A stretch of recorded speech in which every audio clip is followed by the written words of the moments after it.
a lot of people are focusing on Irv out of the hybrid. You mentioned Ben. Do you think he could be one of your more physical runners? Who's that, Ben? Yeah. I think both Ben and Irv are both physical runners. You know, I was interested to see, you know, kind of the trial in the spring with Ben running the ball. But he's a good, strong, physical runner. You know, he put great numbers up in the weight room, and you can see those coming out on the football field. What do you think his biggest strength is at that hybrid spot? He's bright. He's a smart player. He knows his strengths and he understands his limitations. And he doesn't put himself in situations to try to do things that aren't natural. So I think he's a guy that is well aware of who he is as a football player.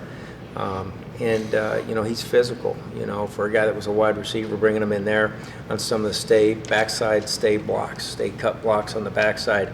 You see him put his hands on you and maintain and sustain blocks, which is always probably the biggest concern when you're taking a skilled athlete such as Irv and you know, both Irv and Ben, and then some of our young guys, Dante Strickland.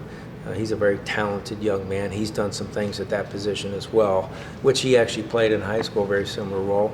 But to see those guys, you know, as they get older, like Ben Lewis, understand who they are and work really hard at the areas that weren't their strength. You know, put some of those things on tape here and you know, have you guys get a chance to see them here. And I think in FanFest, you know, can't wait to get the fans out. Sounds like we're going to have a lot of fans come out to it.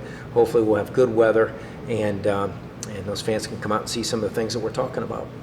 How much more of the offense do you think you guys are going to show maybe than that was in the spring? Not a whole lot. Not a whole lot at FanFest. Yeah, not a whole lot.